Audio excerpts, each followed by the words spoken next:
Adik-adik sekalian, jangan berkecil hati, jangan rendah diri karena kita yatim piatu.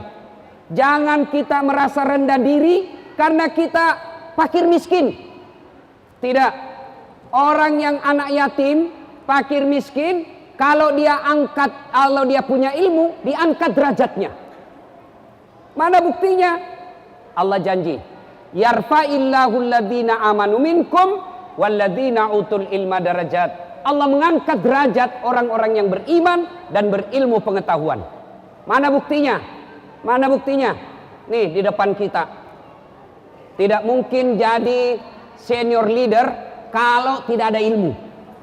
Masa ada menjadi senior leader beleng-beleng? Tidak mungkin. Allah angkat derajatnya. Contoh lagi, Ustadz Das'ad. Ustadz Das'ad meskipun terlambat, depan duduk. Kenapa? Punya ilmu. Orang yang punya ilmu diangkat derajatnya. Contoh lagi, saya kalau diundang pergi baca doa, tapi Ustadz depan duduk. Apa bagian saya? Kepala kambing. Semua kue-kue enak di depan. Sehingga anak-anak remaja masjid saya bilang, kalau kau mau enak makan, dekat kau sama Ustadz. Kalau dekat sama Ustadz, semua kue-kue yang enak ada di depanmu.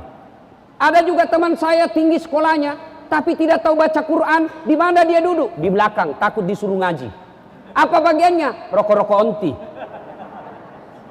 Kue tradisional. Itu baru di dunia. Allah angkat derajatnya. Man aradad dunya fa'alaihi bil ilmi. Siapa yang menghendaki hebat jaya dunianya, ilmu pengetahuan. Wa man aradal akhirat, siapa yang mau sukses di akhirat dengan ilmu pengetahuan. Wa man aradahuma, dan siapa yang mendaki dunia dan akhiratnya, fa'alaihi bil ilmi, dengan ilmu pengetahuan. Apa hubungannya ilmu dengan ibadah akhirat untuk kehidupan akhirat? Saya kasih contoh. Halo adik-adik, sholat saja, sholat tanpa ilmu bisa jadi sholatnya ditolak. Contoh, takbir. Saya pernah lihat orang takbir begini. Allahu Akbar. Begini. Hebat juga ini bapak ini. Salah satu kelemahan saya, kalau ada saya lihat aneh-aneh, saya tidak puas sebelum saya tanya. Allahu Akbar. Saya pergi tanya, apa maksudnya itu? Dia bilang, ini Ustadz, Allah, saya tulis Allah. Ya kan? Oh ya benar. Allah. Saya bilang, apa dalilnya? Dia bilang, tidak. Nenekku ajar kak. Nenekmu Nabi. Coba. Bisa juga saya terjemahkan salah. Allahu Akbar. 3-0. Chelsea, Liverpool. Bisa saya artikan salah. Ayo. Ada juga orang takbir begini saya lihat. Allah. Dia goyang kepalanya. Allah. Saya pergi tanya, apa lagi maksudnya itu? Dia bilang, satu Tuhan. Saya bilang, saya bisa terjemahkan salah. Allahu Akbar. 1 istri. Kenapa? Takut beristri. Bukan karena setia, cuma karena takut. Coba. Ada lagi. Ada yang sholat tahiyat seperti ini. Tiba-tiba di sampingnya anak muda. Dia lebih kencang. Saya tanya, kenapa kau lebih kencang? Dia bilang, ini sudah lobet Ustaz. Sudah 70. Jadi dia lobet. Saya masih kencang, full cas. Itu tidak ada ilmu. Coba. Puasa. Adik-adik, puasa. Kemarin saya ceramah di Kalimantan. Oh, ada yang tanya saya. Karena saya bilang, malam hari itu halal bersama istri. Siang tidak boleh. Yang tidak bolehnya dari maghrib subuh sampai maghrib. Maghrib sampai subuh boleh. Biar 5 kali. Dia bilang, datang sama saya. Malam bisa juga Ustaz. Ya bisa. Astagfirullah Ustaz. Saya sudah 4 tahun. Biar malam tidak juga. Saya bilang, kadongok kok. Dia belajar. Ya. Nah, itu berkaitan ibadah. Berkaitan dengan kantor. Kalau tidak punya ilmu tentang telekomunikasinya tidak update, maka bisa jadi bapak pegawai senior, tapi tinggal di kantor tidak naik pangkatnya.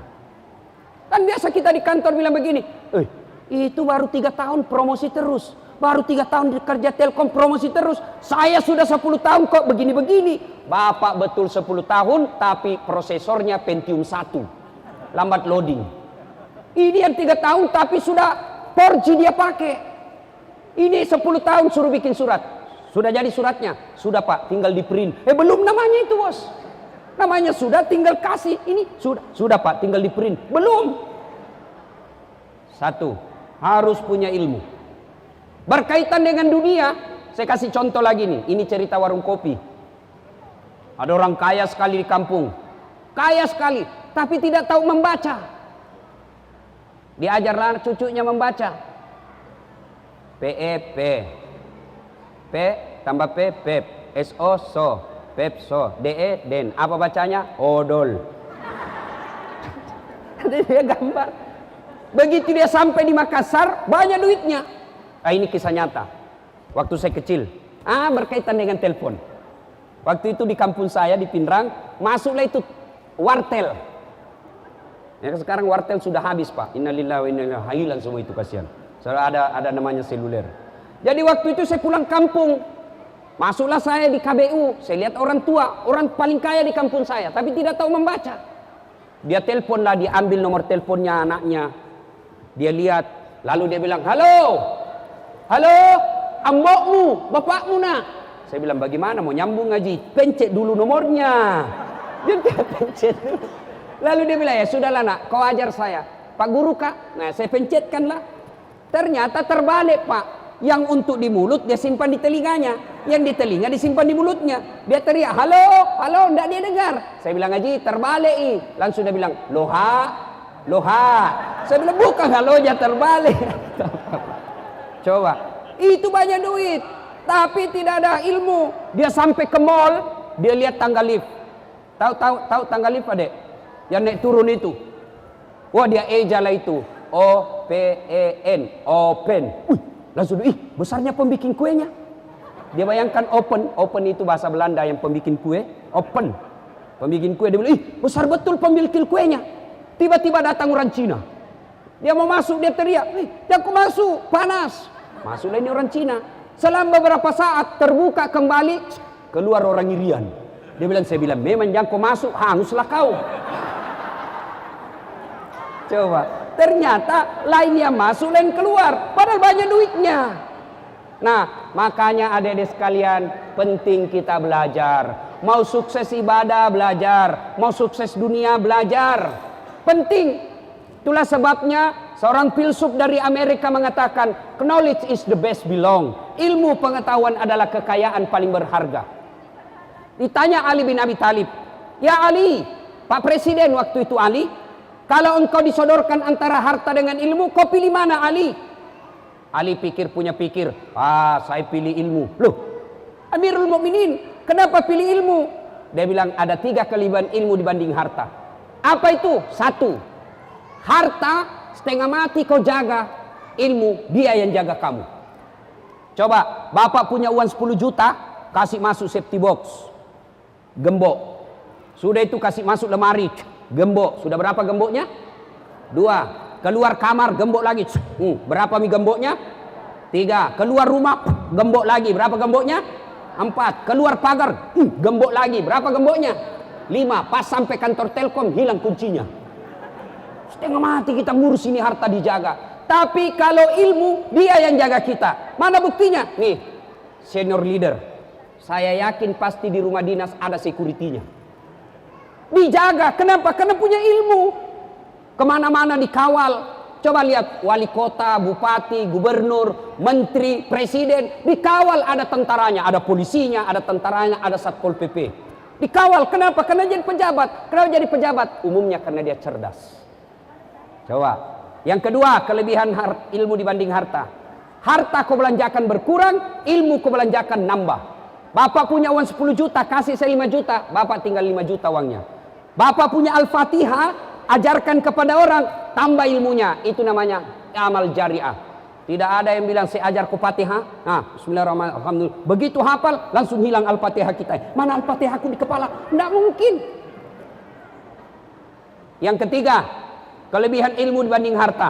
Kelebihan ilmu dibanding harta. Kata Ali bin Abi Thalib, insya Allah ilmu yang akan mengangkat derajatmu.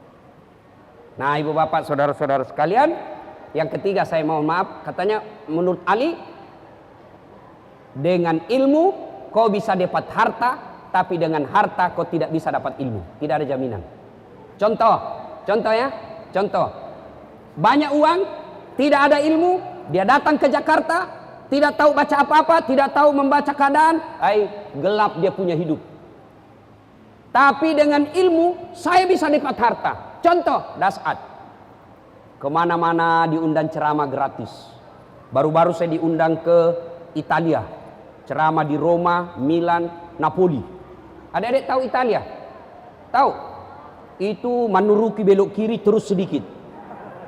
Saya di sana pergi disewakan pesawatnya, disewakan hotelnya, pergi tidak bawa uang, pulang bawa uang, euro lagi. Coba dengan ilmu kau bisa dapat harta, tapi dapat harta tidak ada jaminan kau dapat ilmu. Nah, itulah sebabnya saya ini hidup saya hampir habis untuk kuliah. Saya luruskan tadi Pak Ibu MC, gelar saya bukan MA tapi MSI. Kalau gelar lengkapnya Dr. Dasat Latif, SOS, Sarjana Sosial, SAG, Sarjana Agama, MSI, Master Science, PhD, Philosophy of Doctor. Doktor saya ada 2, 1 doktor di luar negeri. Subhanallah. Adik-adik ini untuk motivasi saja. Kalau adik-adik lihat gelar S3 DR di depannya D besar, R besar, berarti doktornya S3-nya dalam negeri. Kalau lihat gelar S3 di belakang PhD, Philosophy of Doctor, berarti S3-nya luar negeri. Alhamdulillah Ustadz punya dua-duanya. 1 dalam negeri, 1 luar negeri. Allah angkat derajat kita. Maka adik-adik jangan putus asa. Bapakku miskin Ustadz, bapakku pengangguran, orang tua saya tidak ada. Bapak kita miskin, ibu kita miskin, orang tua kita tidak ada. Tapi Allah ada untuk siapa saja. Dan Allah Maha Kaya yang tak terbatas kekayaannya. Yuk belajar. Mau sukses, utlubul ilmi. Yang kedua, kalau mau sukses kata Nabi, at'im al-masakin, beri makan fakir miskin. Ini PT Telkom kalau mau sukses jangan pelit, sedekah. Alhamdulillah hari ini kita dapat berkah Ramadan, pesantren dapat 200 juta. Alhamdulillah. Maka kita berkewajiban doakan ini bapak-bapak panjang umur, ya karier makin baik. Karena biar ada duit, kalau manajernya tidak mau kasih duit, tidak jalan juga. Jangan pelit. Tidak ada orang suka orang pelit, Pak. Demi Allah, tidak ada yang suka orang pelit. Bahkan orang pelit sekalipun tidak suka sama orang pelit. Rumus itu, begitu jeleknya itu sifat pelit. Dia bilang jauh ke rumahnya itu pelit, padahal dia juga pelit. Orang di kampung saya bilang, Pak, seke, kikirigala paku jambatang. Pelit itu. Mau lihat pelitnya orang Islam? Bapak mau lihat pelitnya orang Islam? Coba lihat. Kalau ngundang artis, ulang tahun perusahaan, kantor, ulang tahun, undang artis. Yang 3 datang, 3 orang datang, manajer, tukang make up, pegang artisnya. 3 minta bisnis kelas. Sampai di bandara dijemput pakai mobil tentara polisi mengawal. Sampai di kantor apa dia kasih? Dia bawa alamat palsu.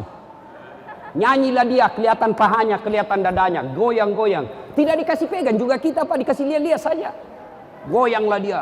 Pas pulang kasih 75 juta. Padahal dia sampai Jakarta, dia pakai 75 berzina. Dia pakai narkoba, dia pakai berzina, berjudi 75 juta. Habis duit kita. Itu penghormatan orang Islam kepada artis. Giliran dia butuhkan penghafal Quran, imam dia butuhkan, dia kirim ojek. Tukang ojek dia telepon, kau jemput itu Pak Imam. Datanglah ini Pak Imam, dijemput pakai motor, motor tua. Stan kakinya cuma 1. Tak gantung-gantunglah kaki kita 1. Hujan lagi, pakai 1 mantel berdua kita. Di belakanglah kita begini. Masya, sudah sampai dek, sedikit lagi Ustaz, sedikit lagi. Basah semua, air dari bawah, cepritannya ban mobil orang kaya. Air dari atas, yang dari langit, basah kuyup. Sampai di rumah kita salawatan. 1 jam kita berdoa. Sallallahu ala Muhammad, basah semua ketek. Begitu mau pulang, berapa dikasih? 25.000 dilipat-lipat busuk. Dia bilang suaminya, masa 25.000 kau kasih itu 1 jam dia tinggalkan kerjaannya orang. Apa dia bilang istrinya? Ya sudah, kau tambah pisang 1 sisir di situ. Mau sukses, yuk sedekah. Ini bapak-bapak yang kaya ini saya kira-kira tidak dibawa 50 juta gajinya 1 bulan. Tapi makin banyak gaji Pak, makin banyak pertanyaan. Kalau orang miskin apa dia mau tanya? Rumah, ngontrak. Mobil, angkutan umum. Handphone, teman punya. Mobil, jangan mobil. Motor aja ndak punya Tuhan. Kau sholat, alhamdulillah sholat. Kau puasa, kau rajin. Senin Kamis jalan, ngaji, bagus. Ya sudahlah, sedekah. Ya kadang-kadang ada. Puasa, ya kadang-kadang saya puasa kalau Tuhan saya ndak kasih saya makan. Ternyata si Inem, pembantu rumah tangga. Akhirnya Allah katakan, Inem, meskipun kau hina di dunia, kau mulia sekarang, kau masuk surga. Masuklah surga. Oh, datang tuan rumahnya Inem. Nomor ke-100 dipanggil. Haji titik-titik datang. Dia Inem dibilang, ini tuan saya ini mati kau. Mati. Ditanya, mobil dari mana? Kalau dilihat mobilmu, gaji dan honormu tidak mampu beli itu. Dari mana? Anu apa? Ditinju mukanya. Bah! Dia mau lari, ditarik lagi lehernya. Sini dulu, belum selesai. Itu Rolex dari mana itu? Anu tuan, anu apa? Ditempelin lagi. Tak. Kau sholat. Puasa. Masuk juga surga Pak, tapi sudah babak belur. Masuk surga ketemu sama pembantunya. Tuan, kenapa mukanya tuh? Jamannya tanda-tanda kau di situ. Saya sudah lama di sini Tuan. Saya sudah 2 tahun. Bapak dari mana? Baru muncul. Saya terlambat Inam. Kok bisa terlambat? Saya kira mobil Bapak 4 itu hari di dunia. Itulah yang mobil banyak sekali pertanyaannya. Solusinya Allah tidak larang kaya. Solusinya sedekah. Alhamdulillah PT Telkom hari ini memberikan teladan yang sangat luar biasa buat kita, menyantuni anak yatim. Jangan cuma pada saat bulan Ramadan. Karena anak yatim tidak makan sekali setahun. Tapi alhamdulillah sudahlah, masih ada. Kalau sekali setahun masih alhamdulillah ya. Bapak saudara-saudara sekalian. Yang ketiga kata Nabi, kalau kalian mau sukses, ahsin qalamaka. Haluskan tutur katamu. Ini yang sekarang lagi kita perangi sama-sama. Anti hoax, perangi berita bohong. Nih, adik-adik nih yang sudah mulai main medsos. Jangan gampang share berita yang tidak betul. Ingat kisahnya Abu Hurairah, sahabat Nabi yang paling banyak meriwayatkan hadis. Berlari-lari mau ke pasar, ditapat sama Umar. Abu Hurairah berkata, Abu Hurairah mau kemana buru-buru? Saya mau ke pasar. Untuk apa? Saya mau menyampaikan berita gembira. Apa gerangan? Barusan saya dengar Nabi mengucapkan, siapa yang syahadat diyakini sampai mati pasti masuk surga. Umar bilang, betulkah Nabi begitu? Saya tidak percaya. Ayo kita ke Nabi sama-sama. Ini yang disebut dalam teori jurnalistik disebut check and recheck. Datang, bukan berita gosip. Check and recheck. Datangi ke sumber. Kata Umar, ya Rasulullah, katanya Anda mengucapkan siapa yang syahadat yakin sampai mati pasti masuk surga. Betul, tapi masalahnya ya Rasul, ini Abu Hurairah dia mau umumkan di pasar. Saya takut salah paham orang. Biar judi yang penting syahadat masuk surga, biar berzina yang penting syahadat masuk surga, biar tidak puasa yang penting syahadat masuk surga. Nanti salah paham. Nabi berkata, oh betul Abu Hurairah, jangan kau sampaikan di tempat umum, nanti orang salah pahami. Akhirnya populerlah pepatah Arab yang mengatakan likulli makal makam wa likulli makal makam. Setiap tempat ada bicara yang cocok dan setiap bahasa ada yang tempat yang cocok untuk bahasa itu. Bapak saudara-saudara sekalian, karena waktu buka sudah masuk, sebenarnya masih ada 2 lagi, tapi insyaallah lain waktu dan kesempatan kita lanjutkan. Terima kasih, mudah-mudahan ada manfaat. Sebelum kita akhiri, mari kita kirimkan suratul Fatihah kepada Rasulullah Muhammad sallallahu alaihi wasallam. Khasiat dan keutamanya kita ikhlaskan untuk pemimpin-pemimpin kita di PT Telkom. Mudah-mudahan Allah tambahkan ilmunya, Allah tambahkan hidayah, dan Allah bahagiakan keluarganya. Al-Fatihah. Bismillahirrahmanirrahim.